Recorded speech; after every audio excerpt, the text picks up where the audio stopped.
तो इसकी बहुत रिक्वेस्ट आ रही है काफी अरसे से, शुद्ध desi dark humour featuring Ravi Gupta. Ravi Gupta is stand up comedian in India. He is the ultimate बच्चोदा जिसको कहते हैं. ब्रो की बात को सुन के आप बता ही नहीं सकते कि is he being sarcastic, is he being serious right now, is he joking, is he gonna cry. That's I think it's beautiful. I think it's just कला है, आर्ट है ये. To keep people guessing always 24/7 every second of their fucking conversation. They're always on their toes कि ये जो बोल रहा है does he mean that or is he joking right now? That's a true comedian मेरी नजर में. stand up comedian ऐसा ही होना चाहिए जिसका आपको कभी पता ही ना चले कि वो they're always in this hunt for material. So I think that's what we're gonna get in this one, because जिस तरह लोगों ने मुझसे request की है ना ये देखने की, तो सैकड़ों comments आए हैं please watch this one. I know why you guys are asking me, so let's go and check it out. This is gonna be a fun little ride. I'm gonna get some chai first, so chai ke baad.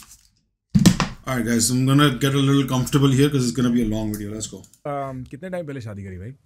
अरे यही सवाल पहला है. छूटते ही personal सवाल. सवाल नहीं है ये, पहला सवाल. मेरी शादी को हो गया 1 साल. अभी 1 ही साल हुआ. शादीशुदा है ये? क्या एज है आपकी? मेरी एज है 31 साल. ये सब पर्सनल सवाल आप पूछ रहे हो. हाँ ब्रो, क्या हो रहा है ये? ऐसी बातें कौन पूछता है? क्या बताना ठीक लगता है? एज ही बता रहा हूँ अभी तो. ठीक है. तो 31 साल की अल्हड़ जवानी है मेरी. अच्छा. और शादी कर ली मैंने. शादी कर ली. और शादी करके खुश हो? करना पड़ेगा खुश खुद को. नहीं, क्योंकि मैं I think I am around that time now. मेरे को लगता है मैं 1-2 साल में कर लूंगा शादी. कितना एज है आपका? मैं 28 हूँ 2 हफ्तों में अभी से. अरे अभी तो आप लौंडे लपाड़े हो. बहुत बड़ी भूल है ये. मत सुनना रवि की बात. ये झूठ बोल रहा है, चूतिया बना रहा है, लौंडे लपाड़े हो. 28 की उम्र ऐसी उम्र है कि अभी नहीं की ना ब्रो तो टाइम लग जाएगा. और जब मैं 28 का था ना, किसी ने मुझे बोला था कि भाई देख लो अभी 20 का फिगर नजर आ रहा है ना, इसलिए कंफर्टेबल हो.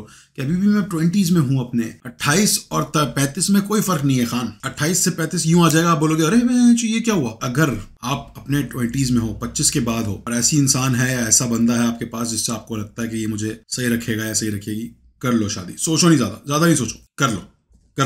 हाँ तो 2 साल में हम भी नहीं रहेंगे, हम आपके बराबर के हो जाएंगे ना. नहीं, शादी करना फायदा का सौदा रहता है. फायदे का सौदा रहता है. एक औरत का घर बस गया. हाँ. उसके लिए तो आपने कुछ ठीक किया. हाँ. आप अपनी लाइफ स्ट्रगल तो करते ही रहोगे. हाँ. बस ये चीज है, मुझे लगता है कि Did you notice how he looked at the camera? ये बहुत बच्चों है यार. ये कितना बच्चों आदमी है. उसका घर बस गया, तूने बसा दिया उसका घर. बड़ा एहसान किया तूने ब्रो उस औरत पे. Look at him. का सौदा रहता है. फायदे का सौदा रहता है. एक औरत का घर बस गया. हाँ. उसके लिए तो आपने कुछ ठीक किया. हाँ. आप अपनी लाइफ की स्ट्रगल तो करते ही रहोगे. हाँ. बस ये चीज है, मुझे लगता है कि किसी महिला का जीवन आपने सुधार दिया. आपकी कृपा से उनका जीवन सुधर गया. हाँ, पर ये मानती नहीं आजकल की महिलाएं. उनको लगता है भाई कि इक्वालिटी. हाँ. नहीं है इक्वालिटी. हम लोग मर्द लोग नीचे हैं उनसे. अच्छा. औरत बहुत ऊपर की चीज है. मैं तो हमेशा औरत के टुकड़ों पे पलना चाहता था. हाँ. मेरे को कोई आत्मसम्मान नहीं. खाना डाल के मुंह में चले जाओ, गाली देते रहो दिन भर. मुझे चाहिए, मुझे कोई वो दिक्कत नहीं. Yes sir. Hey goals. सिर्फ इक्वालिटी के चक्कर में. इक्वालिटी के चक्कर में. अब इक्वालिटी की आप बात करें. हाँ. लड़कियां आप देखो हर साल सबसे ज्यादा परसेंटेज लेके आती हैं कि नंबर्स उनके बहुत ज्यादा आ गए हर शो उसमें जो है बोर्ड्स में. ये इक्वालिटी कैसे होगी? लड़का वहां बेचारा खेल रहा है क्रिकेट और तुम जो है पढ़ने में लगी हो. तुम्हारी पढ़ने की कितनी हवस है भाई. उसको वो देखो, वो थोड़ा चिल कर रहा है, तुम भी थोड़ा चिल करो. तुम्हारे अंदर पढ़ो पढ़ाई करने के बाद क्या हुआ? शादी हुई, दुल्हन बन गई. उसके बाद क्या है फिर इक्वालिटी. तो 7 बजे के बाद घर कहाँ जाना है? Bro. ये सब यार प्लीज यार मजाक की बातें हैं सब. हाँ, ये तो सब मजाक की बातें दिल पे लें अपने. हाँ. I will take it upon myself to give this disclaimer कि भाई वो stand up comedian है. अगर आप एक लड़की हैं और जो भी हैं आप, whatever your gender is, if you think this is all serious then you're wrong. This is a fun conversation. It's a funny conversation. ये लोग shocking बातें करेंगे. मुझे पता है already because मैं podcast बहुत सुनता हूँ stand up comedians के खास तौर पे. ये लोग shocking बातें करेंगे, crazy बातें करेंगे जो आपको लगेगा कि ओबे भाई क्या, just to get a laugh out of each other. So please do not get offended at any of this conversation and also anything I say in this regard because we don't mean it. I don't mean it. Most of the things are just gonna be to find a joke somewhere. It's all about comedy, man. हम depressed लोग हैं यार. ये लोग depressed लोग हैं सारे. इनको बोलने दो, थोड़ी सी खुशी सहने दो इस दुनिया की, थोड़ी सी खुशी enjoy करने दो इस दुनिया में. Thank you for coming on. अरे लाइटे वाइटे देख के आपको थोड़ा ऐसा लग रहा है. हाँ. थोड़ा माइक आगे कर लो. क्योंकि वो ना इससे ऐसे थोड़ा सा दूर रखना बस। मेरे से आगे कर लूं अपने से? मतलब एक मुट्ठी दूर रखना अपने से बस। ऐसे भाषा मत करो, ऐसे पंजा बोल सकते थे आप। इंडिया में सबसे बड़ा कंफ्यूजन ये रहेगा कि आगे का मतलब क्या है। मेरे इंडियन दोस्त जो हैं जब बात करते हैं कि हाँ वो आगे दिन जाएंगे ना, आगे दिन जाएंगे, आगे दिन का मतलब क्या है? लाइक उसके आगे या उसके पीछे बोलना चाह रहे हो? Because they are often talking about something that's पीछे, but they don't use the word पीछे। जैसे हाँ उसको तो उसके आगे हो चुका है, उसके आगे हो चुका कैसे हो सकता है? आगे मीन्स फ्यूचर में आगे। सो मतलब एक मुट्ठी दूर रखना अपने से बस। ऐसे भाषा मत करो, ऐसे पंजा बोल सकते थे आप। पर ये वही है कि 27 साल का लौंडा क्या ही सोच सकता है 28 साल का। भाई हाँ भाई मैं पता है जब आपका स्टैंड अप देख रहा था, मेरे दिमाग में एक बात आ रही थी। मेरे पिताजी कहा करते थे, जहाँ ना पहुंचे कवि वहां पहुंचे रवि। हाँ, आपको लेके बात हुआ है। हाँ हाँ, आपका दिमाग वैसे चलता है ना, बहुत कम लोगों का दिमाग वैसे चलता है। Facts. और मेरे को लगता है ये स्टैंड अप कॉमिक्स की एक नियत होती है एक टाइप की, कि उनका दिमाग बड़ा अतरंगी तरीके से चलता है। हाँ। ऐसा क्या है भाई स्टैंड अप कॉमेडी में that forces you to think in such interesting ways? गरीबी। गरीबी, माँ बाप ने फांके खिला खिला के, हमारे घर में 4 रोटी आती थी, घर में 8 सदस्य थे, तो माँ बाप बेचारे वो खुद खा जाते थे। हमारे लिए खाने को नहीं होता। जिंदगी की उस दुख दर्द ने हमें इतना बड़ा बनाया कि आज हमारे पास खाना है, माँ बाप को हम नहीं दे रहे। बदला होता है भाई, रोटी नहीं खा रहे, वो पिज्जा खा रहे हैं, बर्गर खा रहे हैं, अपनी अपनी चीजें हैं। एक बड़ा पुराना जोक मैं मारा करता था कि यार गरीब आदमी है, घर पे 4 दिन से रोटी नहीं बनी है, बच्चे चावल पे गुजारा कर रहे हैं। So I think he just did a similar joke with pizza. पर ये जो मुझे लगता है कि जितना आप, और इन सीरियस पॉइंट पे बात करूं कि आप देखो कॉमेडी का मूल क्या है। हाँ। कॉमेडी का जो मूल है वो ट्रेजेडी है। आप कोई भी कॉमेडी शो देखोगे तो उसमें कोई भी कॉमेडी की बात कर रहा हो, वो ना हमेशा दुख की बातें कर रहा होगी। किसी गर्लफ्रेंड चली गई, किसी को मोटापा है, वो अगली है, किसी को कुछ है। हमेशा जो किसी दूसरे का पेन होता है, आपकी हंसी का रीजन बनता है। ये बहुत सही बात कर रहे हो, ये बहुत सही बात। हाँ, मैंने अपने दुख को ही अपना वो कर दिया। अब जैसे जैसे मेरी लाइफ में खुशहाली आ रही है, अनफनी होता जा रहा हूँ मैं। Oh shit, bro. ये डर रहता है दिमाग में? नहीं। अच्छा, ये नहीं, क्योंकि मैं पैसे आने ही नहीं दे रहा। मैं रुपये में कन्वर्ट करा देता हूँ सारे पैसों को। हाँ। पैसे से देखो किसी का कुछ नहीं चलता, घर रुपयों से चलता है। पैसे चलते थे 80s में, जब अंग्रेजों का टाइम था कि 1 पैसे का इतना कपड़ा मिल गया। अभी रुपया है, और रुपये से आपको पता है रुपये और रुपये यहाँ करते हैं। डॉलर एक चीज होती है जिसकी कीमत रुपए से भी ज्यादा है। वो वहां बाहर न्यूयॉर्क वगैरह में, जहाँ पर डॉलर तो देखा होगा आपने? देखा है, मुझे भी देखना है। हाँ। AI होता है, हरे कलर का AI, असली नहीं होता भाई। नहीं, डॉलर रियल होता है। जो शहर है, हाँ, वो फेक है। वो फेक है। ये जो न्यूयॉर्क है, ये जो एम्स्टर्डम है, हाँ, यही है ना? यही। और ये जो और सिटी है, मिस्र, ये सब नकली है। मिस्र क्या है भाई? मिस्र कुछ नहीं है। मिस्र है, हाँ। मिस्र तो हमारे यहाँ बनारस में होते हैं, मिश्रा, चौबे, पाड़े, ये सब। अब उनकी वो AI नहीं है, वो रियल है। थप्पड़ मार देंगे उनके सामने ऐसे बोलोगे। कैसी भाषा का इस्तेमाल कर रहे हो भाई? आप मेरे को पॉडकास्ट पे बुलाए क्यों? क्या बुलाए भाई? ये तो हम एस्टैब्लिश कर ही चुके हैं कि मेरी भाषा उल्टी सीधी है। ये तो हम बात कर ही चुके हैं। हाँ। क्रेजी भाई, आप कहीं रुकते ही नहीं हो भाई। सिली। तो ये जो आइडिया है जो आप ट्रेजेडी वाली बात कर रहे थे, एक्चुअली मैं इस बारे में जानना चाहता हूँ। बिकॉज मैं ना हमेशा ही कहता हूँ कि अच्छा देखो, अब हम पब्लिक पर लोग हैं, तो पब्लिक में आधी बातें हम कर नहीं पाते। कुछ ऐसी बातें होती हैं जिनको हम डार्क जोक्स कहते हैं, कुछ ऐसी बातें होती हैं जो you know it is just people will never take it properly, और some people will never take it properly. But I always think the darker joke you can laugh at, the lighter आपकी आत्मा उतनी हल्की है। आप समझ रहे हो कि आप उस पर भी हंस पा रहे हो, अपनी ट्रेजेडी पे हंस पा रहे हो, किसी आसपास वाले की, है ना? तो ये आपकी लाइफ में ऐसी क्या ट्रेजेडी है दैट यार देखो, मेरी एक लाइन जो बहुत पॉपुलर हुई थी कि मैं कल की चिंता नहीं करता, उतनी सेविंग है मेरे पास, फटी पड़ी है परसों को लेके। ये लाइन बहुत पॉपुलर हो गई, और आप देखो ये लाइन सेम टाइम पे फनी है, पर सेम टाइम में बहुत डिप्रेसिंग है। कि यार हालत खराब है हर तरीके से सबकी। तो ये भाई वही था कि जॉब वॉब नहीं थी, बीच में स्टैंड अप का भी सीन नहीं चल रहा था, इतनी सारी चीजें अब हो रही होती हैं, तो उससे ह्यूमर निकल के ही आ जाता है। मतलब एंड इट्स ऑल अबाउट कि आप किस तरह से देखते हो, चीजों को देखने का तरीका आपका किस तरह से। अगर आप पहले से ही फनी टाइप के इंसान हो जो मौज मस्ती में ही चीजें देखता है, तो वो उसमें भी ह्यूमर निकाल लेगा। वो चीज़ है। आप तारीफ करके प्रेस करके कभी कॉमेडी नहीं कर सकते। या आप ऐसी कॉमेडी कभी सुनी हो कि किसी की तारीफ हो रही हो और कॉमेडी हो गई? नहीं होती ना। हमेशा किसी की बुराई करके, हमेशा किसी को नीचे नीचा दिखाना इज अ सबसे सही तरीका था, तो खुद को ही तुम अपना वो सेल्फ डेप्रिकेटिंग ह्यूमर। हाँ, और यही होता है, तो इसी से ही निकलता है। मुझे लगता है कि इंसान के अंदर वो बात होती है कि वो उस पर्सपेक्टिव से सोचता है कि यार there are many comedians who do punch up comedy यार। कितने comedians ने करके दिखाया है, it's possible। like आप अभिषेक उपमन्यु को देखें, वो बुराई करते हुए भी पंच अप कर रहा होता है, पंच जरूर करता है। he's right about the punching aspect of it, but you don't have to punch down always. Vipul Goyal is one comedian जो मुझे लगता है बहुत smart, intelligent comedian है, but he punches down and it's like easy praise, easy approval, easy। अभी मुझे हसीब खान का show देख रहा था, उसमें मुझे जोक समझ में नहीं आया तो मैंने बोल दिया तू अपनी शक्ल देख, तुझे जाहिर सी बात है तुझे पहली किस मिलने में 6 महीने लग गए। So easy to make that joke। मैं क्या, कोई भी बोल सकता था ये जोक, राइट? मैंने कोई स्मार्ट जोक नहीं मारा था। तो it's so easy, it's such a, and if it's easy then is it worth doing, वो वाली बात है। बहुत डीप बात है, खैर छोड़ो। खाने को कुछ है नहीं घर पे, लेकिन कुछ चल रहा है। ऑफिस में एक वीडियो डाला था, तो ऑफिस का बहुत, जिसमें सारी ऑफिस की बुराइयां चल रही कि यार इनको काम एक करना है लेकिन मीटिंग इनको 14 करवानी है, उससे खत्म। एक मीटिंग में दूसरी मीटिंग के बारे में डिस्कशन हो रहा है कि 9 बजे मीटिंग करेंगे एक दूसरी, इस मीटिंग में क्या डिस्कस हुआ था, खत्म ही नहीं हो पा रहा। तो ये परेशानियां ही हैं जो कॉमेडी बन जाती हैं।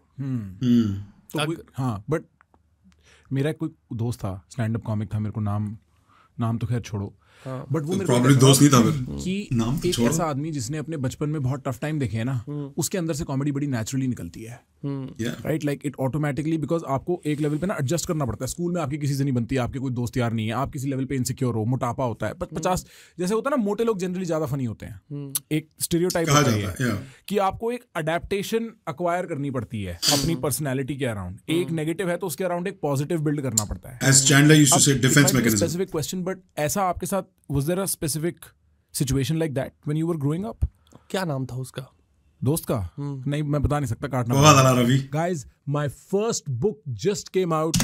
Guys, I don't have a book, but I do have a YouTube channel। और अगर आप इसके मेंबर बन जाते हैं तो मैं आपका बहुत सहे दिल से शुक्रिया अदा करना चाहूँगा, अगर आप मेरे मेंबर्स हैं ऑलरेडी। अगर आप मेंबर नहीं हैं और आप अभी आप डिसीजन लेते हैं बनने का, इट लिटरली जस्ट 99 सेंट्स। वो तो ना कतरा कतरा समंदर बनता है। तो आप एक बंदा अगर डिसाइड करके कर लेता है ना ब्रो, और मेरा फुल टाइम अगर मेरी इससे वो बन जाती है एस्टैब्लिश्ड अर्निंग, मुझे दुनिया की टेंशन खत्म हो जाएगी। मैं फुल टाइम बस यही करूँगा, आप लोगों के साथ टाइम स्पेंड करूँगा अपना रोजाना, सिर्फ आप लोगों पर डिपेंड होकर रिएक्शन वीडियोस बनाता हूँ, अपने दिल की बात कहता हूँ, ऑनेस्टली जो कहना होता है, कभी कभार अच्छी कभी कभार बुरी। So please if we hit 1000 members, मैं आप जो बोलेंगे, जो भी टॉप कमेंट होगा इस वीडियो का, वो मैं वो करने के लिए राजी हूँ। तो please please please thank you in advance for becoming a member and liking the video and subscribing to the channel. I love you so much, I mean it. मतलब इंडियन कॉमेडी सीन में ऐसे खराब बचपन वाले लोग जो है ना, उनसे मत बात किया करो, डिप्रेस कर देंगे साले, सीरियल किलर बन जाते हैं बाद में।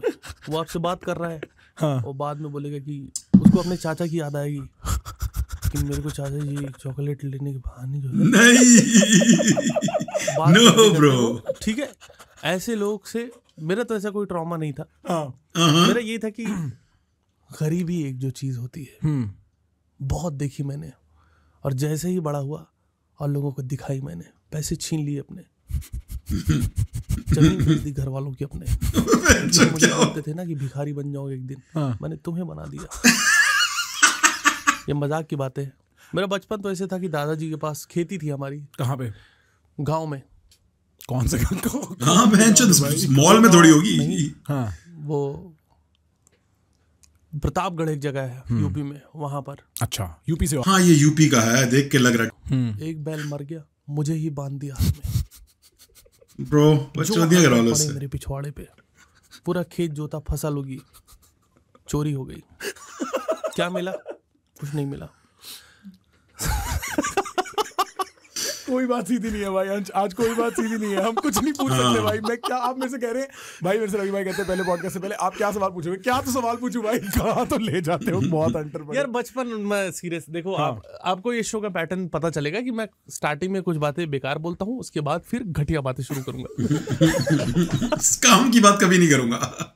नाभि से रुई निकालते थे, घर सर्दी होता है, नाभि में रुई बन जाती है, आप देखो। उसका गद्दा हम लोग बनाते थे, 5 भाई बहन थे हम लोग, उसी गद्दे पे सो जाते थे। उसी गद्दे पे सो जाते थे, कुछ नीचे कुछ ऊपर। हम पैदा ही इसलिए किया था कि नाभि से रुई निकाल सके। पहला बच्चा लड़का हुआ, नावी जरूर निकली, तकिया बना, इनको लगा गद्दा भी बनाया जा सकता है, 3 बच्चे और हुए। बिजनेस आइडिया है, शार्क टैंक ले जाते हैं। Bro, Muslims about to become billionaires, bro. Muslim textile industry ऐसी थोड़ी, पाकिस्तान की textile industry इतनी ऊपर जा चुकी है, नाभियों से बच्चे वो बना रहे हैं गारमेंट्स। मेरे को लग रहा है कि जब भी मैं 6 से 6th क्लास से लेकर 12th क्लास तक मैं बहुत अंडर कॉन्फिडेंट रहा, और मुझे लगता था मैं लूजर हूँ, क्योंकि मेरे को टीचर्स भी कुछ तो बहुत समझदार होते हैं। मतलब मेरे को बड़ा शॉकिंग लगता है कि जिस गांव में मैं जहाँ रहता था, और वहाँ ऐसे टीचर्स थे जो ये बताते थे कि भाई बच्चों को जो मन करे वो करने देना चाहिए, जो तारे जमीन पर बाद में बहुत पहले। और कुछ इतने बदतमीज टीचर्स होते थे कि वो बुली करते थे कि तुम ये, मेरे प्रिंसिपल साहब ने बहुत सपोर्ट किया उस चीज़ को कि तुम जाओ स्टेज पे भाषण वगैरह दो, मैं बोलने में अच्छा था, तो स्टेज पे बोलने का जो है वहाँ से निकला मुझे कि मैं स्टेज का फियर खत्म हुआ, स्पीच वगैरह देने लग गया। पर सेम स्कूल में कुछ टीचर ऐसे थे जो बोलते थे कि सबसे लाइफ नहीं बननी, इससे कुछ नहीं करना, और वो प्रॉपर बुली करते थे। हेटर्स थे, हेटर्स। बच्चे का, क्योंकि उसको नहीं पता कि वो क्या एक्सप्लोर कर सकता है, उसका ना दिमाग एकदम बंद हो जाता है, उसको लगता है लूजर ही है। उसकी नज़र में वही बच्चा बेस्ट है जो अच्छे नंबर ला रहा है, परफेक्ट है वो बच्चा जो अच्छा चीज़ें कर रहा है। वो तो जब बाहर निकले, थोड़ा एफर्ट मारा, फाइन आर्ट्स किया मैंने, BHU में गया, बनारस हिंदू यूनिवर्सिटी से मैंने ग्रेजुएशन किया, वहाँ थोड़ा कॉन्फिडेंस आया। वहाँ मुझे लगा कि यार मैं लूज़र नहीं हूँ, मैं एक आर्टिस्ट हूँ, और मुझे जो है मेरी एक पर्सनैलिटी है, और मुझे पर 1-2 साल बाद मुझे वहाँ पर भी समझ में आने लगा कि देख भाई, तू आदमी ऐसे तू सही है। तो द थिंग इज कि 2-3 साल करा, नया माहौल था, बनारस ही बहुत बड़ा शहर था मेरे लिए। कूड़ेदान मैंने देखा था कि यहाँ डस्टबिन लोग यूज़ करते हैं, ये नहीं कि जहाँ कूड़ा इकट्ठा हो उसको कूड़ेदान मान लिया। जो हम लोग बच्चों में किताबें नहीं पढ़ते थे कि डस्टबिन में कूड़ा फेंकते हैं, वो मैंने बनारस में देखा। क्योंकि प्रतापगढ़ में तो भट्टी में फेंक देते हैं। नहीं, वहाँ तो फिर कूड़ा खा जाते हैं लोग। मजाक कर रहा हूँ भाई, ऐसा कुछ नहीं है, प्रतापगढ़ बहुत। This is why I fucking love America यार। अमेरिका में ना ऐसी बकचोदियां कर रहे हो ना आप किसी पॉडकास्ट में बैठ के, आपको बार बार बोलने की जरूरत नहीं पड़ेगी मैं मजाक कर रहा हूँ। ये वाली फ्रीडम जो है ना, थॉट की फ्रीडम, स्पीच की फ्रीडम कहीं नहीं मिलती है इस पूरी दुनिया में। यूरोप में लोग तब के बैठ जाएंगे, कहीं भी चले जाओ, हाँ लोग, people don't care, people like just mind your own business. ये अभी मुझे इसने बोला ना मजाक कर रहा हूँ, उसको बोलना पड़ा, ये हमें नहीं पता था क्या, हम सबको पता है वो मजाक कर रहा है। आपकी पहली गर्लफ्रेंड BHU में बनी होगी? डीप पॉज, एक सिगरेट मिल सकती है क्या? हाँ, मिल जाएगी यार। ये देखा था, how I miss it man, how I miss it. याद भी आई और सिगरेट की तलब भी। बहुत गर्लफ्रेंड बनी मेरी। अच्छा। कई लोगों ने तो मुझे बनाया बॉयफ्रेंड अपना। अच्छा। पर देखो BHU में जब मैं था, वहाँ एक बहुत अच्छा नेचर का लड़का था मैं, मुझे तो भाई लड़कियां पहली बार मिल रही थी ना बात करने के लिए। वहाँ हम तो जिस स्कूल में पढ़ते थे वहाँ लड़का लड़की से बात कर ले तो लाठी फेंक के मार देते थे टीचर की, क्यों बात कर रहा है। तो हमारा बहुत अंतर रहा है, लड़कियों से इंटरेक्शन हुआ ही नहीं कभी जीवन में। और वहाँ हाय हेलो व्हाट्सअप तब आया भी नहीं था, तब से लड़कियां वहाँ व्हाट्सअप कर रही थी। तो वो सब चीज़ें देखी तो मैं तो भाई बहुत खुश रहा, मुझे तो बहुत अच्छा लगा, बहुत अटेंशन मिला। मैं इसी में 4 साल निकाल दिया मैंने। पढ़ाई वो लोग करते रहे टीचर की, आप लोग करते रहना। एक बार जब आदमी ऐसे जाता है घर छोड़ के बाहर, तो एक बार तो फटता है उसका दिमाग इस चीज़ से। जवानी के दिन होते हैं भाई, जवानी की किशोरावस्था थी मेरी, अल्लाह, 17-18 साल की बाली उम्र थी मेरी। हाँ, स्टैच्यू ऑफ लिबर्टी हिट करी थी उसने मुझे। स्टैच्यू ऑफ लिबर्टी टेंशन मिल रहा था लड़कियों को, पता नहीं मुझे टेंशन भी मिल जाता था, मजा आ रहा था। बेसिकली दोस्त बने, लड़कियां फ्रेंड्स, लिबर्टी नो, लड़कों से कम, स्टैच्यू ऑफ लिबर्टी।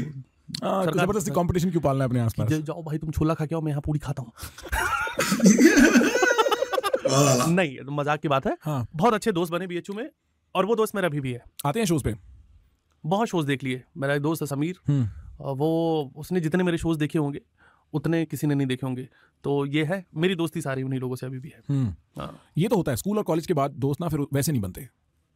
वहाँ पे उस दोस्ती में, उस छिछोरेपन में, उस फिर तो वो बन जाते हैं ना कि बिजनेस से रिलेटेड संबंध बन रहे हैं, कोलीग्स बन रहे हैं। पर वो जो दोस्त का जो मतलब है कि जिसके साथ तुमने थोड़ा, और दिक्कत ये थी कि सारे दोस्त गरीब थे, मैं भी गरीब था। गरीबी में जो दोस्ती होती है उसका अलग दिक्कत नहीं, ब्लेसिंग थी ब्रो। भाई खाना खा रहे हैं, कुछ चाय पीने सब लोग चले तो गए, पर अब एक दूसरे का मुंह ताक रहे हैं कि यार तू खिलाएगा कि तू पिलाएगा कि कौन करेगा, कल मैंने पैसा दिए था, ये है। हाँ। बाद में पता चला कि चाय वाले को मार दिया किसी ने, जान से। हाँ। और एक दोस्त भी नहीं आया था उस दिन मेरा। अच्छा। Corporate shows are a different vibe, I am sure, right? Yes. आपको you have to be more disciplined somewhat. यार मेरा मटेरियल ही ऐसा कुछ है नहीं जहाँ पे बहुत फिल्टर करने की जरूरत है। मैं काइंड ऑफ क्लीन कॉमेडी की तरफ ही हूँ। कॉर्पोरेट शोज में भी वही रहता है कि no religion, no politics, nothing, right. किसी उस पे वो सब मत बोलो, किसी को दुखी मत करो। बट अंकलों को हंसाना is a very different, I am sure. Somehow corporate मैंने क्रैक कर लिया है, मतलब 100 में से जो है आप समझ लो कि 70 शोज अच्छे होते हैं, 90 शोज 80 शोज अच्छे होते हैं, पर 20 जो होते हैं वहाँ मौत मच जाती है। क्योंकि उनको कंसेप्ट ही नहीं पता स्टैंड अप कॉमेडी। उनको लग रहा है कि कॉमेडियन है तो साड़ी पहन के तो आए कम से कम। कपिल शर्मा देखा है जब उन्होंने, तो उनका ये है कि कुछ जादू दिखाए कहीं से, वो जॉनी लीवर ढूंढ रहे हैं, मोटो का मजाक उड़े, बार-बार मोटो को मोटा बोला जाए। एक आदमी खड़ा होके बीवियों के जोक, वाइफ जोक्स, नाच भी नहीं रहा, तो ये शॉकिंग होता उनके लिए कि ये यही बोलता रहेगा, बस बातें करेगा, पे हंसना है क्या हमके। तो ऐसे शोज में उन्हें लगता होगा बैकग्राउंड से हंसी नहीं आई, कुछ तबला उबला बजा रहा है, कुछ कॉमेडी, कोई सेटअप, वो सब चीजें, लेकिन ये बहुत वो होता है, बहुत कम होता है समहाउ चीजें मोस्ट ऑफ द टाइम। क्योंकि जो आप देखो मेरा जो मटेरियल है यूट्यूब पे वो भी कॉर्पोरेट से ही रिलेटेड है, और वो बहुत बुजुर्ग वाला जो है वो कम ही होता है शोज। वो रोटरी क्लब वाले हैं, वो सब वो कभी कभी बुला लेते हैं, तो वहाँ पर ये चीज़ हो जाता है, और वहाँ पर भी हम कंफर्टेबल करा देते हैं कि भाई सुन लो। पर कई बार ऐसा हुआ है कि 1-1 घंटा मौत मची है पूरा। बहुत वियर्ड लगता होगा भाई, जब पसीने छूट जाते हैं कहाँ से हमें खुद नहीं पता, जाके कपड़ा चेंज करना पड़ता है घर पे। जब ऐसे शोज होते हैं तो खाना वाना भी नहीं खाते हम लोग, वहाँ पे चले जाते हैं कि यहाँ फिर इतना घटिया शो करने के बाद अब यहाँ बैठ के दाल मखनी खाऊंगा मैं, तो कौन आएगा कि आओ बेटा अभी पेल रहे हो। हंसा तो पाए नहीं हमें, हक तो पहले दिए, खाना आप खा रहे हो। तो ये पता लग जाता होगा भाई 10 मिनट में कि ये शो मतलब बॉम्ब होने वाला है, डेड हो रहा है, 10 मिनट में हाँ पता चल जाता है कि इनको नहीं समझ आ रहा है कि लैंड हो रहे हैं। हम बहुत तरीके अपनाते हैं, हम वो एफर्ट दिखता है कि भाई क्या दिक्कत हो गया है यार, आप लोगों को क्या प्रॉब्लम हो गई।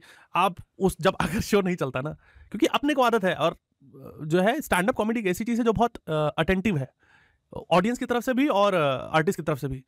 म्यूजिक वगैरह है कि आप बजाते रहो, कुछ कर रहे हैं, ठीक है, कोई दिक्कत नहीं, चल रहा है पीछे। स्टैंड अप कॉमेडी में 5 पंच मैंने मार दिए और उसमें हंसी अभी तक नहीं आई, तो हमारा कॉन्फिडेंस खत्म होने लगता है, हमारी टांगे कांपने लगती हैं और पसीने आने लगते हैं सर्दी में भी कि यार कैसे काटूंगा मैं आगे के 40 मिनट यार, उनको कैसे ये मस्ट बी नर्व रैकिंग। कुछ बोल रहे हो और आगे 200 लोग बस तुम्हें घूर रहे हैं, उनका कोई रिस्पॉन्स नहीं, जबकि उन्हें हंसना चाहिए था अब तक, राइट। तो तुम्हारी आत्मा तो वहीं मर जाती है। पर ये भी मैंने क्रैक कर लिया है, अब मैं हो गया हूँ बेशर्म। अच्छा ठीक है, वो बुला रहे हैं, मैं एफर्ट मारता हूँ, मैं देखो अपनी तरफ से पूरी ईमानदारी से करता हूँ कोशिश। मैं बोलता हूँ भाई आप लोगों को क्या दिक्कत है, क्या नहीं हंस रहे, क्या माँ बाप बच्चे प्रॉपर्टी हड़प लिए तुम्हारी, क्या दिक्कत है। उन लोग की हड़पी भी होती है, उनका नहीं हंसना बनता भी है, पर वो शो में ही नहीं आना चाहिए था तुम्हें। फिर तो तुम प्रॉपर्टी की रिजोल्यूशन लो, मातम मनाओ। साले वृद्धाश्रम खुले हैं उनका बिजनेस एडल्ट ऑर्फनेज। वही ना यार, एक चीज बताओ, हर धंधे का कुछ एक होता है ना। मैं वृद्धाश्रम खोल लूं, अब मैं देखूं कि सारे बच्चे श्रवण कुमार निकल गए, माँ बाप की सेवा कर, मैं तो दिमाग ही खराब हो जाऊंगा। मैं तो डिप्रेशन में ही चला जाऊंगा। मैं उनके घर पे कलेशी औरतें भेजूंगा कि तू जा घर तोड़वा। ऐसी ट्रेनिंग में तैयार करवा रहा हूँ लड़कियों की कि तुम लोग ब्यूटी पार्लर का पहले कोर्स करो, सुंदर बनो, क्योंकि तन की सुंदरता ही तो है, मन तो सुंदर होगा नहीं तुम्हारा। उसके बाद फिर जाकर वहां पर तोड़वा दो घर, और फिर हमारा धड़ाधड़ वृद्धाश्रम खुले, यहाँ पेटीज बटे, यहाँ केक कटे, सेलिब्रिटी आए यहाँ मनाने के लिए बर्थडे, रिबन काटने। एक बुढ़े को तो मैं जब व्हील चेयर पे हमेशा बिठा के रखूंगा कि तुम चल सकते हो, लेकिन अभी वो लोग आए, अभी तुम्हारे पीछे मैं चल रहा हूँ ना, लेकिन मुन्ना भाई एमबीबीएस चल रही है यहाँ पे। 2 मिनट के लिए हगना मुतना रोक दो, थोड़ा सांत्वना दो कि ये सबसे पुराने बुजुर्ग हैं, इनको देखो कितने खुश हैं, इनकी अपनी सास के साथ गलत संबंध थे। What the fuck, bro? What the hell, bro? ऐसा भाई, ये यही तो है। हम मोरालिटी में जी के अपनी जिंदगी बर्बाद कर रहे हैं कि ये गलत है, ये सही है। धंधा होता है, धंधा होता है। अश्विनी ग्लोबल यही कहना है। गुलशन ग्रोवर के मामा के लड़के हैं, उनकी बात मुझे सही लगती है। भाई धंधा क्या तू पढ़ रहा है, क्या सही है क्या गलत है, ये है वो है, धंधा है। मारो भाई। जब हम मतलब जब मैं छोटा होता था, आप भी छोटे ही होते थे तब, पर तब एक बहुत अलग टाइप की कॉमेडी चलती थी। मेरे को याद है हम कॉमेडी सर्कस वगैरह देखा करते थे। वो एक बड़ा अलग जॉनर, उसमें स्किट भी बोल सकते हैं उसको, लेकिन पंचेस वर वेरी डिफरेंट, मतलब इतने रियल नहीं होते थे पंचेस। 1-2 लोग बड़े फनी होते थे। नहीं, मुझे बहुत फनी लगता था यार कॉमेडी सर्कस। लहरी मुझे बहुत फनी लगता था कॉमेडी सर्कस। मुझे लगता है कि कपिल का जो बेस्ट वर्जन था, कपिल को अभी भी लेजेंड भी मानता हूं मैं, पर इनका बेस्ट वर्जन था वो कॉमेडी सर्कस। शमशेर बन के आता था, वो शमशेर बन के आते थे कॉमेडी सर्कस। वो आप लाफ्टर चैंपियन की बात कर रहे हो। अच्छा। जब वो छोटा सा प्रहसन टाइप का प्ले होता था, बहुत ही बढ़िया। मतलब इतनी यार, अब ना मैं इतना समझ गया हूँ कि बहुत सारे हमने स्टे लगा दिए चीजों पे कि ये गलत है वो गलत है, जो कि ठीक है, हम जैसे इवॉल्व होते जाते। पर भाई उस लेवल का फनी, उस लेवल का जो चीजें होती थी वहां पर, जब रऊफ लाला, शकील सिद्दीकी ये सब लोग जाते थे, और वो अर्चना पूरन सिंह को इसलिए रखते थे कि ये हंसी की जोर से बैकग्राउंड सारा कवर हो जाएगा। देखिए हंसी ना वो होती है कॉन्टेजियस। 4 लोग हंसते हैं तो आपको भी हंसी आएगी। और मुझे लग रहा है अर्चना पूरन सिंह उसमें बेस्ट है। क्या पैसा ठोका अर्चना पूरन सिंह ने सिर्फ हंस के। मैं उनके बारे में इसलिए नहीं बोल रहा क्योंकि आगे उनके साथ काम करना है मुझे। हाँ राइट। और उनको मेरे साथ भी काम करना है, तो वो भी मेरे बारे में गलत नहीं बोलती कभी। आप देखो, पहले तो पूछता ही नहीं। I'm pretty sure she doesn't know about you, bro. नहीं, but मैं I mean this out of respect. Sidhu paaji हंस हंस के ओए होए बहुत बढ़िया, ऐसे कर जेल चले गए। हाँ मेरे को उंगली उठाना। मेरे को याद है एक शकील हुआ करते थे। अरे बहुत बढ़िया। तो भाई वो आदमी को बेइज्जत, इतना बेइज्जत बहुत वटी आदमी था। इवन कपिल शर्मा पे एक वो नहीं बन गया था राजेश अरोड़ा, जिसमें वो एक पिंक कलर का बेटा आपकी तो शक्ल ही बुरी आती है। भाई वो मेरे को इतना फनी लगा। मेरे को सारी कॉमेडी वो फनी लगती है जिसमें आप किसी की उल्टी सीधी बात कर रहे हो, किसी को ले रहे हो किसी की बढ़िया तरीके से। एक सिद्धार्थ सागर भी मुझे बहुत ज्यादा पतला सा भाई, वो मतलब मुझे नहीं पता वो अभी फॉर्म में उतने क्यों नहीं दिखते अब, बट मतलब उनका जो है एकदम यंग टाइप की ये लड़का। मैं ऐसे बोल रहा हूँ जैसे बहुत बुजुर्गवार हूँ। नहीं वो बहुत बढ़िया कॉमेडियन है भाई। उनकी कॉमेडी मुझे बहुत फनी लगती है यार। बहुत जिस तरह के बॉडी के साथ में वो अपने खेलते हैं, जिम कैरी जैसे करते थे उस टाइप का वो ऑब्जर्वेशन उनकी है। कभी कभी शायर वायर बन के ये अटक गया क्या, वो दिखा रहा है मेरे को सिद्धार्थ सागर। हाँ ये भाई बेहतरीन मतलब ऑन स्क्रीन नहीं है भाई, ये वाला करना ऑन स्क्रीन तो लगाओ यार पोस्ट। हां थैंक यू। क्लास ले रहा था, मेरे पास आके बैठ गया। मैं कहा यहां क्यों बैठा है? आप जानते हैं उस कबूतर ने मुझसे क्या कहा? क्या कहता है? टक दो। मैं अपने दिल की बात किससे शेयर करूं? आप कैरेक्टर से बाहर होंगे तो सुन पाएंगे ना। इनकी गाड़ी पे मसक्कली बैठी हुई थी। मैंने उसको बताई, मैंने कहा मैडम मैं परेशान हो चुका हूँ। ये मेरे को कहीं का नहीं छोड़ा इन्होंने। उसने मेरी पूरी बात सुनी और जानते हैं उस मसक्कली ने मुझसे क्या कहा? क्या कहती है? अच्छा जिम कैरी से अब समझ में आया इसने कंपैरिजन क्यों किया है। आई सी इट। जय सिंह को आपने देखा है? जय सिंह भी एक बहुत अच्छे आर्टिस्ट है और मैंने उनका शो देखा था और ये था कि भाई उनके शो में ना पहले टिश्यू पेपर सबको दिए जाते हैं शो में आने से पहले। हाँ मोहब्बत जिंदाबाद टिश्यू पेपर दिए जाते हैं और बोला जाता है कि भाई रोएंगे जरूर सब लोग। मैंने बोला भाई ऐसा तो क्या ही है। हाँ। मैं पहली बार कितने कॉन्फिडेंट है वो Jai Singh. We are gonna check him out.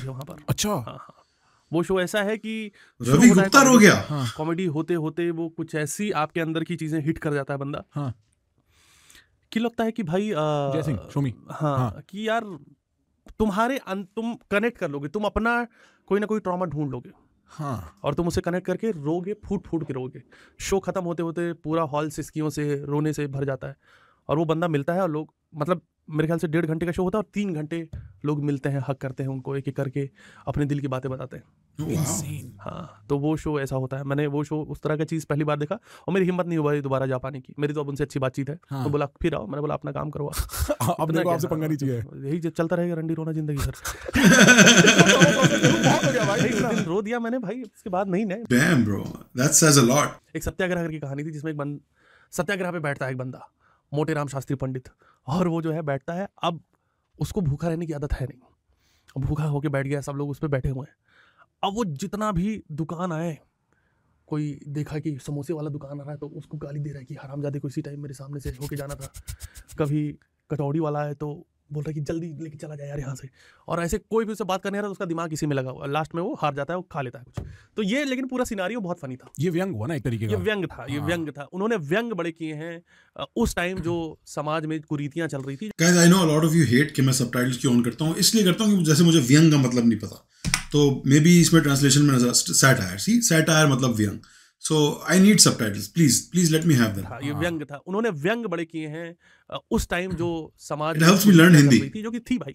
ठीक है वो तो मतलब हाँ उसको there is no denying। मेरे को याद है मैंने स्कूल में शायद काबुली वाला पढ़ी थी। वो प्रेमचंद है? नहीं वो है आई थिंक रविंद्रनाथ या अवनींद्रनाथ, मतलब बंगाली शरदचंद्र बंगाली कोई राइटर है उनके, तो वो उनकी है रविंद्रनाथ टैगोर। वो मेरे को याद है मैं बचपन में कहानी पढ़ी, मेरे को ना उसका मतलब ही समझ नहीं आया था।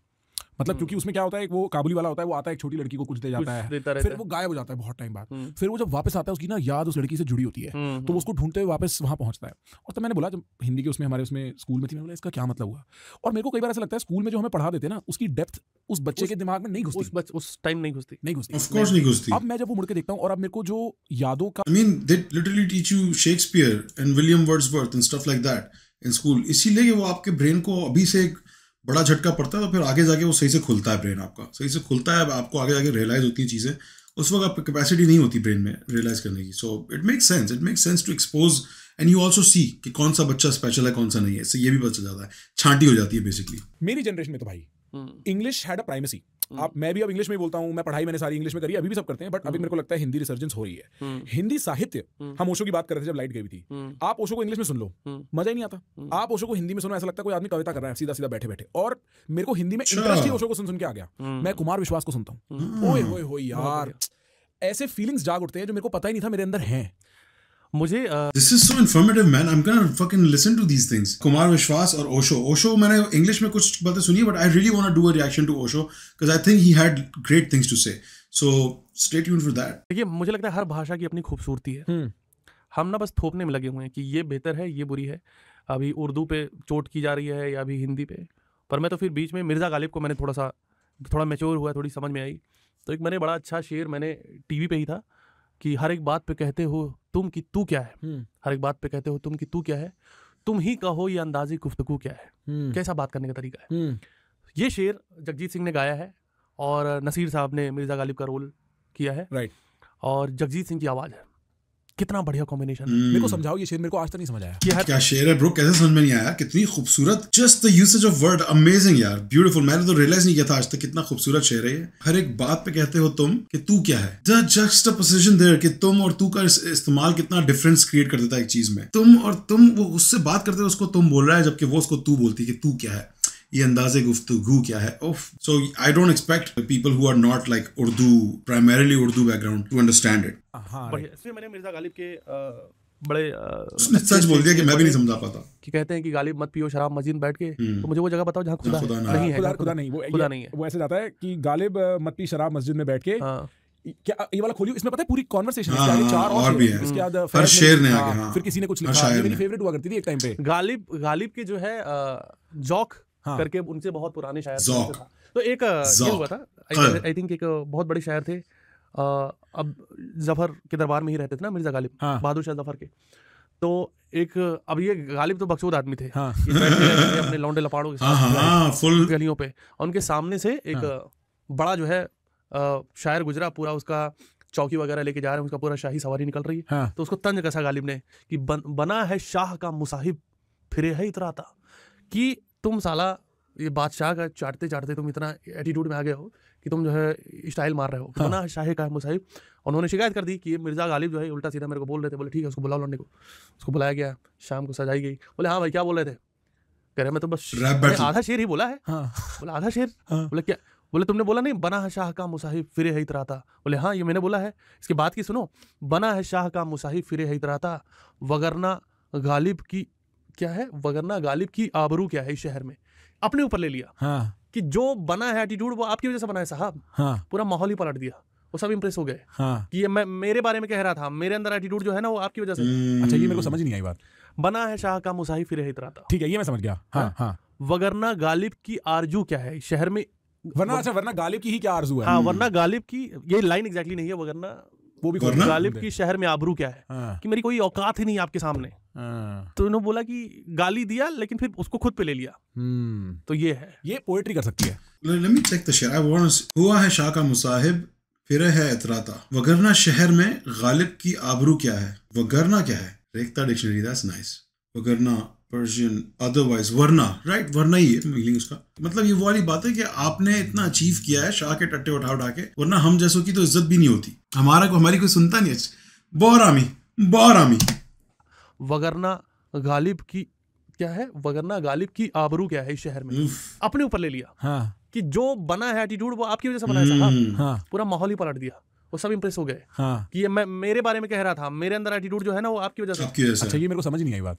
बना है शाह का मुसाहिब फिरे है इतराता, ठीक है ये मैं समझ गया। वगरना गालिब की आरजू क्या है शहर में, वरना गालिब की ही क्या आरज़ू है। हाँ वरना गालिब की, ये लाइन एग्जैक्टली नहीं है, वरना। I really appreciate प्रखार pronouncing things right, because Z and J का जो confusion है वो आज तक मुझे बड़ा खटकता है। ये पोएट्री, ये शायरी है, ये शायरी है। जैसे एक पाकिस्तान के एक बड़ा बेहतरीन, मुझे उससे डार्क शायर कोई लगता नहीं। मैं सोच रहा था इसने ऐसी क्या बात की है कि यहाँ पे स्पाइक आया हुआ है। You guys see this? ये स्पाइक 2 रीजंस की वजह से आता है, या तो बात कोई बकचोदी हुई है, या यहाँ पे ऐड था और लोग ऐड स्किप करके यहाँ पे आते हैं वापस, तो इसलिए। पर I think we will find out. उनका नाम है जिया मशकूर। अच्छा, जिया मजकूर नाम है। जिया मोइनुद्दीन। शेर है कि हमको नीचे उतार लेंगे लोग, इश्क लटका रहेगा पंखे पे। समझो। ओ भाई, गूज बम्प्स हो गया ना फक। फट गई ना गाड़ी। ये वाली बात समझ में भी आई, गूज़बम्प्स है ना? ये बात बहुत बढ़िया लगी है ना कि हमको नीचे उतार लेंगे लोग, इश्क लटका रहेगा पंखे पे। अबे भाई ये सिर्फ बंदे ही समझ सकते हैं। मैं उस शख्स से थोड़ा आगे चलता हूँ जिसका मैंने पीछा करना होता है। सिंपल लाइन, बहुत कुछ कह गई, बहुत कुछ कह गई, बहुत कुछ कह गई। ये जिया मशकूर है पाकिस्तान। जिया मशकूर, ओह वाह, जिया मजकूर। कभी कभी तो अच्छा ये वो कभी है। कभी तो दिल करता है चलती रेल से कूद पड़ूं, बहुत सुसाइडलिस्ट की बात है। कहता हूँ पागल अब तो थोड़ा रास्ता बाकी है। हाय हाय हाय हाय हाय हाय। ओके ओके ओके ओके, क्या बात है। ये ही वो वाली, जाहिद शराब पीने दे मस्जिद में बैठकर, या वो जगह बता जहाँ पर खुदा ना हो। हाँ, तो कोई कहता है मिर्जा गालिब कहते हैं जाहिद शराब पीने दे मस्जिद में बैठकर, या वो जगह बता दे जहां पर खुदा ना हो। तो अल्लामा इकबाल कहते हैं, अल्लामा इकबाल पाकिस्तान के नेशनल पोएट जिन्होंने पाकिस्तान का ख्वाब देखा था, मस्जिद खुदा का घर है पीने की जगह नहीं, काफिर के दिल में जा वहां पर खुदा नहीं। अल्लामा इकबाल कह रहे हैं, बड़े सुपर रिलीजियस थे वो। तो अहमद फराज साहब कहते हैं, अहमद फराज क्या शायर थे भाई, काफिर के दिल से आया हूं मैं ये देखकर खुदा मौजूद है वहां पर उसे पता नहीं। उसने बोला तुझे रिलीजियस होना ना, let's do it, let's do a peaceful, let's do a good religious. की काफिर के दिल से होके आया हूं, उसे पता नहीं कि वहां भी खुदा है। तो वसी शाह उसका जवाब कहता है, खुदा तो मौजूद दुनिया में हर जगह, तू जन्नत में जहां वहां पीना मना नहीं। ओबे भाई, क्योंकि कहा गया है ना कि जन्नत जाओगे तो वहां पे वाइन की नदियां बह रही होंगी जिसमें अल्कोहल नहीं होगा apparently. So I don't know about that. वसी शाह कहता है कि भाई तुझे पीनी है तो तू जन्नत जा, वहां मना ही नहीं है पीना, वहां पीना। काफिर के दिल से आया हूं मैं ये देखकर खुदा मौजूद है वहां पर उसे पता नहीं। खुदा तो मौजूद है दुनिया में, मैं हर जगह तू जन्नत में जा वहां पीने पर मना नहीं। तो इसमें पूरा वो निकला पड़ा है। काशिफ अहमद 2019 तक लिखे हुए भाई, आज भी लगे हुए हैं भाई। सब ठेके वालों ने गुड़गांव के लिखा है। ठेका भी बगल में आते देखे गुड़गांव के, क्या हाईटेक आते हो गए भाई। बहुत बढ़िया, बहुत बढ़िया। ऐसे सिस्टम तो थे नहीं जब मैं लास्ट इंडिया में था, ये सब नहीं होता था भाई। शराब पीता नहीं मैं ना, तो मुझे उतना कुछ शौक वॉक तो क्या गालिब सुनोगे यार, शराब पी के सुननी पड़ेगी। नहीं, यही तो बदतमीजी है, लोगों को यही समझ में आता है कि शराब पी के ही, जबकि आप गांजा मार के bro is a pot head. गांजे को क्यों डिवैल्यू कर रहे हो? जब गांजा मार के गालिब से सीधा हाथ ही मिला रहे हो, मैं हक ही कर ले रहा हूँ। तो सुन के क्या फायदा? क्या फायदा ब्रो? आप डोडा पी के जरा नुसरत फतेह अली खान सुने। सुनते हो गजल कवाली? क्या पसंद? जगजीत सिंह तो मेरे बहुत बहुत ज्यादा अभी भी सुनता रहता हूँ मैं। टप्पे तो वो था ना जिसपे बी प्राक ने कर दिया। हाँ भाई, बी प्राक लंबरगिनी चला है। मैं देख रहा हूँ यार रील पे ना, बी प्राक वाले जो गाना है वो बहुत अच्छा गाना था, राइट, कि तुझे तेरी दुनिया मिटा दूंगा। हाँ नहीं तेरी नहीं That sounds like a threat. जला देंगे पापा, तुझे हो गया कुछ, सारी दुनिया मिटा देंगे, ऐसा कुछ जला। हाँ, उसका सब लोग बोल रहे हैं कि इसका ओरिजिनल है लंबरगिनी चलाई जान देने। हम कहे इसका ओरिजिनल ये है कि कोठे विच आ महिया, जो जगजीत और चित्रा ने गाया है। बिल्कुल, बहुत बढ़िया यार, बहुत ही बढ़िया। मेरी किस्मत थी, मैं बहुत यंग था तो ना मैं कवालियां और गजलें सुनने लगा। गुलाम अली, मेहदी हसन, जगजीत सिंह भाई। और आप जगजीत सिंह का लाइव कंसर्ट देखोगे ना, बकचोदी करने लगते थे यार वो गजल गाते गाते। अरे गा रहे हैं कि जो है, ठुकराओ मुझको प्यार करो मैं नशे में हूँ, नशे में हूँ। वो कर रहा है कि नशे में हूँ, फिर गाना बजा कुछ देर रोके फिर जोक सुनाने लग जाते थे वो। हाँ, जोक सुनाने एक बार, और मेरा एक दोस्त होंदा सी पूरा फिर जोक सुनाए, और उसके बाद फिर मैं नशे में अचानक चल। तो जगजीत साहब, मतलब जब उनकी डेथ हुई, मुझे याद है मैं BHU में अपने हॉस्टल में था, मुझे लगा यार ये क्या हो गया यार, एकदम 2 लोगों की मौत ने मेरे को थोड़ा सा इफेक्ट किया था। दूसरा कौन? इरफान। अच्छा, इरफान खान। क्यों इरफान खान क्यों भाई? पता नहीं भाई, उनसे बहुत उसके जाने के बाद ही पता चला कि कैसा लगा था। जैसे अपना पर्सनल लॉस हुआ है कुछ। मेरे को पता है, मतलब I don't know if this sounds funny, मेरे को सिद्धू मूसेवाले के टाइम पे लगा था।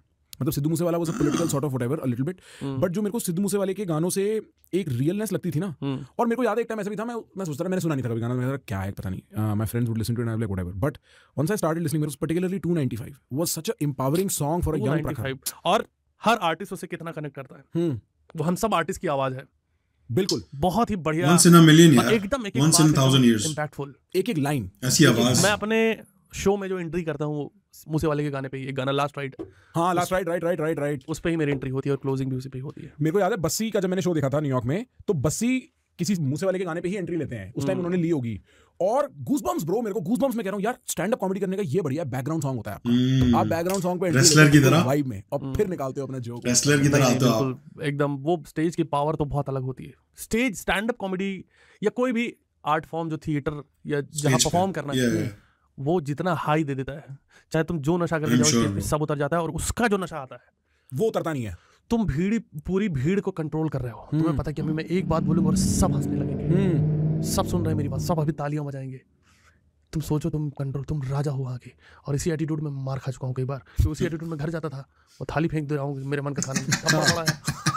शो से उतर गया है ना तू। हाँ। उस खाना एक वीडियो है, साय नहीं था वो गन्नम स्टाइल वाला, उसकी एक वीडियो थी अभी कि वो स्टेज पे कूद के निकल रहा है, वो वाली वीडियो लगा। मैं पता है ये बात अग्री करता हूँ, क्योंकि इसका एक छोटा सा वर्जन आपको स्ट्रीमिंग में मिलता है। जब आप स्ट्रीम करते हो ना, तो आपके सामने 1000, 2000, 5000 आदमी बैठे हैं, आप बोल रहे हो। और मैं तो, अगर आप पता नहीं आपने मेरी कभी स्ट्रीम्स देखी नहीं, मैं खुल के बोलता हूँ। और मैं जनरली फिलॉसफी साइकोलॉजी के अराउंड बोलता हूँ, तो मैं खुल के बोल रहा हूँ और लोग वाव प्रखर वाव। और वो इतना वाव प्रखर वाव भी नहीं, आप एक फ्लो में आ जाते हो। और जब वो स्ट्रीम में खत्म करता था, मैं 2-3 घंटा तो नींद का नाम भी नहीं ले सकता, क्योंकि वो नशा उतरने में, एनर्जी उतरने में इतना टाइम लगता है।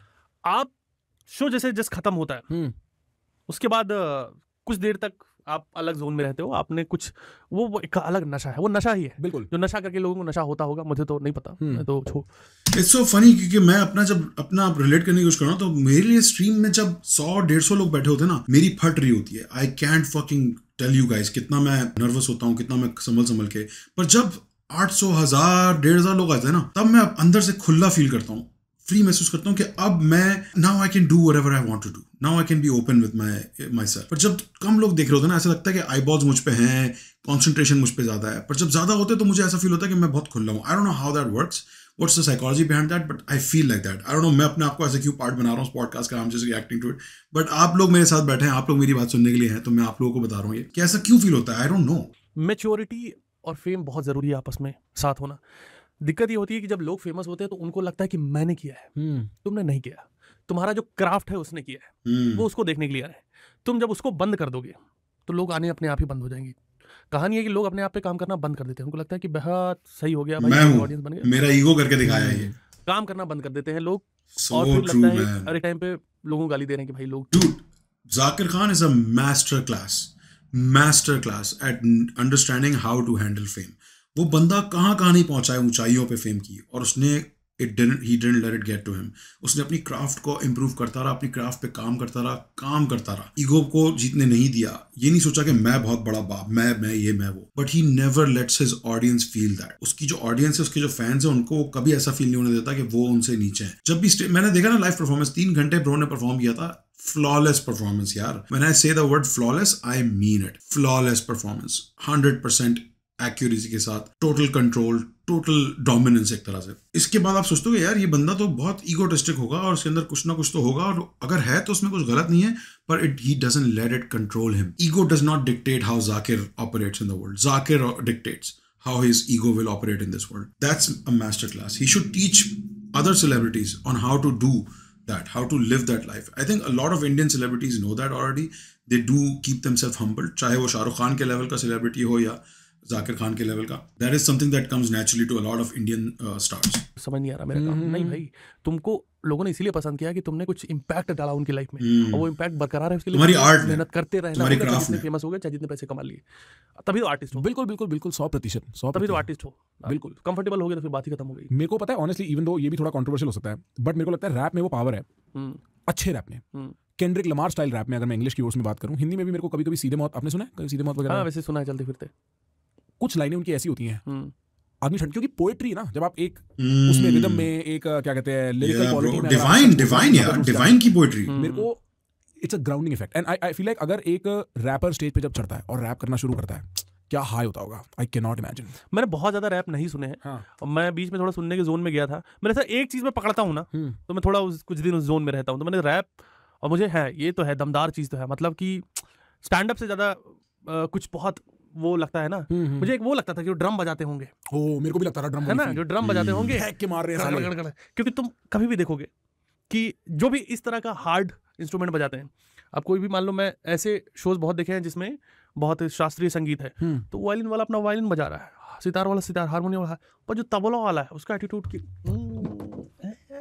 बिल्कुल सिंगर को देख रहा है कि रुक भाई मेरे साथ रहे तू। हाँ, वो कैरी कर रहा है ब्रो, बैकबोन स्टाइल में रहता है पूरा। पहले तबला में पाउडर वाउडर लगाएगा तेरे, हां वो बेस प्रोवाइड कर रहा है, वो काउंट प्रोवाइड कर रहा है, तुमको ये करना है, टेंपो दे रहा है। डिसरिस्पेक्ट नहीं मैं समझ रहा हूं आपकी बात, पर ये 100% 100% ट्रू है। जब मैं ड्रमर्स को देखता था, और मेरे को पर्टिकुलरली ऐसे म्यूजिक का बड़ा शौक था, लेड ज़ेपेलिन वगैरह, जो ये सब वेस्टर्न क्लासिकल भी नहीं बोलूंगा, रॉक, क्लासिक रॉक। तो एक ड्रमर होता था जॉन बोनजो, ये लेड ज़ेपेलिन का ड्रमर था, आज तक का बेस्ट ड्रमर माना जाता है इसको। मैं उसकी सिर्फ वीडियो प्ले करा करता था काम करते हुए, और वो ड्रम तोड़ रहा है, अपने ही एक नशे में निकला सा हुआ है, मतलब उसको कोई और लेड ज़ेपेलिन ऐसा बैंड था कि उसके जो सॉन्ग राइटर थे, जो उसके गिटारिस्ट थे, वो अपने टाइम के लेजेंड्स हैं सब, बट बोन्जो अनबीटेबल है। वो उसकी ड्रमिंग वीडियो एक बार कोई लगाई, उसका कहते थे कि वो ड्रम मारता था और ऊपर थंडर होता था। आपका गोल क्या है भाई लाइफ में? Like where are you headed towards? What do you aspire to be? बहुत अंदर की बातें पूछता है यार ये लोगों से। लाइक क्या वही है ना, पर्पस क्या है लाइफ का, काइंड ऑफ। या फिर आप कहाँ जाके बोलोगे कि अब हो गया, या कभी नहीं होगा, तो क्या करते रहोगे अगर नहीं होगा तो? लाइक आप कहाँ आगे देखते हो 10, 15, 20, 25, 30 साल, तो क्या देखते हो? मुझे कुछ भी नहीं देखता। इतना समझ में आया है कि जब पैसा नहीं था तब पैसा इम्पोर्टेंट था, बहुत इंपॉर्टेंट। पैसा तो इंपॉर्टेंट होता ही है, पर बहुत पैसा मुझे नहीं समझ में आता है। मैं उसका बहुत पैसा मेरे पास आ जाएगा, कोई ऐसा प्रोजेक्ट दे दे, अरबों खरबों रुपए आ रहे हैं, करोड़ों रुपए आ गए तुम्हारे पास, तो कर लोगे। पर मुझे धीरे धीरे मजा आ रहा है, मैं इस जर्नी को एंजॉय कर रहा हूँ, और एंड ऑफ द डे मैं खुश रहना चाहता हूँ। वो खुश रहने के लिए मैं एफर्ट मारता रहता हूँ, और मैं उसमें मुझे लगता है मैं सक्सेसफुल। मुझे यात्राएं बहुत पसंद है, घूमना बहुत पसंद है। स्टैंड अप कॉमेडी एक ऐसी चीज़ है जहाँ पर आपको वैसे ही ट्रैवल करने का बहुत मौका मिलता है, पर उसके बावजूद मैं बहुत घूमता हूँ। पहाड़ मुझे पसंद है, मुझे नेचर से बहुत मैं कनेक्ट फील करता हूँ। मुझे लगता है नेचर, अगर ईश्वर को आपको साक्षात रूप में देखना है, दर्शन करने हैं, तो नेचर तुमको सामने दिख रहा है। इतने बड़े पहाड़, इतनी बड़ी नदियाँ, इतने बड़े झरने, इतने बड़े समुंदर, ये आदमी कभी बना ही नहीं सकता। आदमी इसको सिर्फ बिगाड़ सकता है, इस पर हग सकता है। हम उसकी रिस्पेक्ट, हम उसकी रिस्पेक्ट तो नहीं कर रहे। हम अपने हिसाब से सब बना के अपने पूजा घर बना ली, अपने मस्जिद बना ली, अपना सब कुछ मॉन्यूमेंट्स बना के उसमें आपस में हम अपना है। पर ये तुम सामने दिख रहा है भाई, इतना बड़ा पहाड़ दिख रहा है, ये ईश्वर नहीं बनाया। नेचर को जितना रिस्पेक्ट करोगे, मुझे लगता है कि आपको अच्छा लगेगा। मुझे अच्छा लगता है, मुझे पता नहीं, मैं जब भी पहाड़ों में जाता हूँ मेरा मन एकदम LGBT बहुत बढ़िया लगता है। रिस्पेक्ट ब्रो, आदमी कभी भी जोक मार सकता है भाई, कभी भी। एकदम इंद्रधनुष होता है ना LGBT, तो वो एकदम खिल जाता है मेरा दिमाग। मतलब मेरे सारा ये एक जादू है। I know bro, एक नेचर का जादू। ओशन को देख के आती है मुझे ये फीलिंग। आई डोंट नो और लोगों के साथ कितना काम करता है, नहीं करता, पर मुझे रहा नहीं जाता। मैं रेस्टलेस आदमी हूँ, मैं घर पे बैठ नहीं पाता, मैं दिन भर पड़ा नहीं रह सकता। मुझे कुछ ना कुछ करते रहना है, कंटेंट के बारे में सोचना है, और वहाँ एकदम दिमाग खुलता है। तो मुझे खुशी उसमें मिलती है। ठीक ठाक ये करना है भाई, फिट रहना है, ठीक ठाक खाना है, जितना हूँ उसको ठीक करना है, ये शरीर और बेटर करना है। बिल्कुल, एंड ऑफ द डे खुश रहना है। जितना जियो, जब तक जियो, जिंदा रहो। मैं भी जब विपश्यना में बैठा हुआ था ना भाई, मेरे को दूसरे दिन ही, मेरा काफी इंटेंस एक्सपीरियंस था, बट दूसरे ही दिन ना मेरे को एक चीज रियलाइज हुई। 2 चीजों का मेरे को एहसास हुआ। एक, मेरा शरीर अभी है क्या, अभी तो इसकी मैंने सीमा भी नहीं देखी है कि कितना स्ट्रांग हो सकता है, कितना है ना। और दूसरी, मेरी फैमिली अभी है आसपास, इनके साथ जितना मैं वक्त बिता सकूं ना। तो इसी से मेरे जाने से एक दिन पहले मैंने लक्ष्य चौधरी के साथ पॉडकास्ट किया था, उससे हमारी ये वार्तालाप हुई थी। मैंने बोला तेरा गोल क्या है, तो वो बात थोड़ी ना मेरे आधी रहेगी ना, उसको पता था ना, मेरे को पता था हमारे गोल क्या है लाइफ में, हम क्या चाहते हैं, पर्पस क्या है। तो मैं सोच रहा था कि घुसते हुए भी दूसरे दिन मेरे को रियलाइज हुआ, एक तो मैं अपनी बॉडी पे बहुत ध्यान लगाना चाहता हूँ। मैं उसको वो खाना देना चाहता हूँ जो उसको मिलना चाहिए, वो आहार, चाहे मानसिक आहार हो, चाहे पौष्टिक आहार हो। और दूसरा, अपने परिवार वालों के साथ बहुत वक्त बिताना चाहता हूँ। रियली, शायद it is the fact that my father turned 60, maybe it is something else, but that became a very important sort of thing for me. दूसरा, what do I think of age, मतलब बच्चों के बारे में मैं क्या सोचता हूँ, आगे आने वाली फैमिली के बारे में मैं क्या सोचता हूँ, उसके बारे में सोचते हो आप? अभी तक मेरे दिमाग में नहीं आया। ठीक। और घूमने जैसे जाते हो, कहाँ जाना पसंद है आपका? फेवरेट हिल स्टेशन वगैरह क्या? मैं रुकता हूँ भाई हॉस्टल्स में। अच्छा, हाँ, मतलब मैं रुकता हूँ सस्ता बंक बेड। बिल्कुल, आई नो दैट फीलिंग। या एंड ऐसा नहीं कि मैं होटल में नहीं रुक सकता। हाँ, मुझे रुकना है, मुझे 50 तरीके के लोग मिल रहे हैं, वो सस्तापन हो एक तरीके का, और वो सिंपलिसिटी है, राइट, जो वो है, क्योंकि तुम बेस्ट जो है होटल में रुक के तुम्हारा कन्वर्सेशन बस वेटर के साथ हो सकता है। बिल्कुल, खाना ले आए, हाँ, खाओगे तुम? नहीं, ठीक है चले जाओ। ये क्या दोस्ती है? नहीं है। हाँ। वहाँ है 4 लड़के मिल रहे हैं, उल्टी सीधी बातें चल रही हैं, और मैं भी जज कर रहा हूँ लोगों को कि भाई ये तो चूतिया ही है यार ये। हाँ, और मुझे समझ रहा है कि भाई ये भी चूतिया ही है। दोनों चूतिया एक दूसरे को समझदार बना के यही सब चल रहा है भाई। एकदम बढ़िया बातें हो रही हैं, डिस्कशन चल रहा है। ये मैंने बहुत किया लाइफ में, मैं बहुत मजे आते हैं इसमें कि आपको कोई नहीं पता, आप डॉर्मेट्री में रह रहे हो, 800 रुपए की रात का कमरा है, 400 रुपए का कमरा है, ठीक है, रोटी चावल मिल जाते हैं दिन में। वो हॉस्टल्स का जो कल्चर वो बहुत अच्छा है। मतलब उन्होंने कंबल का जो ये जैकेट बना लिया ना, हॉस्टल मेरे को कमाल कर दिया। मेरे पास कंबल है ऐसा, लिटरली ब्रो। जो हॉस्टल देखने वाले लोग होते हैं वो लड़के भी बहुत आपको एकदम दामाद की तरह जो है रखते हैं कि भाई आप बताओ कहाँ घूमने, कुमार होटल में कहाँ माल तोड़ जाओगे जाते जाता, और क्या माल मिलेगा भी नहीं वहाँ पे। सही बात है, माल तो दूसरी जगह मिलता है, रोड पे नहीं मिलता। हाँ, यही सब बातें हैं। ठीक है, आज तक आप what is one place you've been to that you thoroughly enjoyed? भाई मैं हर जगह जब नई जगह जाता हूँ ना, तो मैं पीछे का मुझे लगने लगती है। पहले हिमाचल उत्तराखंड मेरा फेवरेट था, ठीक है, फिर मैं गया कोडेकनाल। कोडेकनाल बहुत सुंदर है, बादल ही आ जाते हैं, बादल ऐसे उड़ते रहते हैं, बहुत बढ़िया। हाँ, मुझे लगा है इतना माल कौन फूंक रहा है। बादल पूरा ऊपर आ गए, फिर पता चला कि मैंने ही फूंका है। कोडेकनाल के बाद कूर्ग गया, वो बहुत सुंदर। फिर मैं कश्मीर गया, वो बहुत अच्छा। और बनारस बेस्ट, बनारस को कोई बीट ही नहीं कर सकता। बनारस है बढ़िया शहर, अल्हड़ लोग हैं, उनको घंटा कोई मतलब नहीं है दुनिया से कौन हो तुम, कहाँ से आए हो। मैं भाई इडली खा रहा था। हाँ। बनारस मेरा बहुत फैन है। हाँ। बहुत प्यार करते हैं लोग मुझे, वहाँ मिलते हैं और रास्ता गाड़ी चलते रुकवा के वापस आ जाते हैं। हाँ। मैं इडली खा रहा था, एक आदमी बाइक से उतरा, गाड़ी खड़ी किया, आया, हाथ मिलाया, फिर गाड़ी चालू किया, चल, कोई हाय हेलो नहीं कि भाई तुम क्या कर रहे हो, अच्छा लगता है, हाथ मिला के अपना चला गया। Fuck off bro. सब मिला दिया ना हाथ, बढ़िया है, चलो। हाँ। मैंने हाथ जोड़ लिए कि आपको प्रणाम। यही तो बनारस की मिट्टी है। नॉर्थ ईस्ट गए हो? नॉर्थ ईस्ट गया हूँ मैं। कहाँ गए हो? नॉर्थ ईस्ट में लाइतलूम करके एक जगह है भाई, क्या जगह है लाइतलूम भाई, क्या जगह है भाई लाइतलूम, बहुत ही खूबसूरत जगह। शिलोंग से ऊपर है। हाँ। शिलोंग गया हूँ मैं। चेरापूंजी वगैरह नहीं, वहाँ जाना है, अभी नॉर्थ ईस्ट पूरा कैप्चर करना है और ये सब जगह। ठीक है भाई, थैंक यू। आपके पास कोई सवाल है? नहीं भाई, ढंग से रहो, लाइट वाइट ठीक करो। सवाल क्या, मैं सलाह देना चाहूंगा। सलाह दे लाइट वाइट ठीक करो। अरे भाई, वाओ यार, it's such a good podcast man. I don't say that about a lot of podcast, like it's actually very real, बनावटी नहीं है, बहुत स्ट्रेट फॉरवर्ड है। ये पॉडकास्ट सुनते हुए मुझे लिटरली मेरी जिंदगी की सारी ट्रबल्स एक सेकंड के लिए गायब हो गई थी और मेरा सारा बायस चला गया था मेरे दिमाग से। They talked about everything, everyone and every being, right? Everything everywhere all at once, right? So I love that यार। Thank you for recommending this guys। बहुत अच्छा recommendation था। क्या बातें की इन्होंने, क्या डीप गए चीजों में, जोक में बहुत सारी अच्छी बातें हो गई, बहुत सारी अच्छी recommendations मिली। पता चला कि क्या क्या है इस दुनिया में अभी जो नहीं देखा है। इतने 30 साल गुजार दिए इस धरती पे, इस प्लेनेट पे, इस जमीन पे, और अभी तक इतनी सारी चीजें जो पता ही नहीं है। और वो हमेशा रहेगा ऐसा नहीं कि आप लाइफ के एंड में सब पता कर लोगे। There's always gonna be a million things that you don't know about. That's the pursuit of life, right? कि आप you're always searching, you're always yearning for more, you're always trying to learn and adapt and see and explore and just see, basically experience it. तो excellent यार। I don't think इससे अच्छा कोई और इसी show का एपिसोड होगा। I want to see the समय वाला episode, but I don't know how that's gonna go. I don't know if that's gonna be as insightful, as deep as this was. I think Ravi is a very smart fellow. He's not the most educated or learned guy out there. He's not the most learned guy out there, but he is intelligent. He knows right from wrong. He knows correct from incorrect. That made the whole episode very special in my opinion. His honesty, his genuineness, his authentic take on the topics that they were discussing. Excellent yaar, maza aa gaya.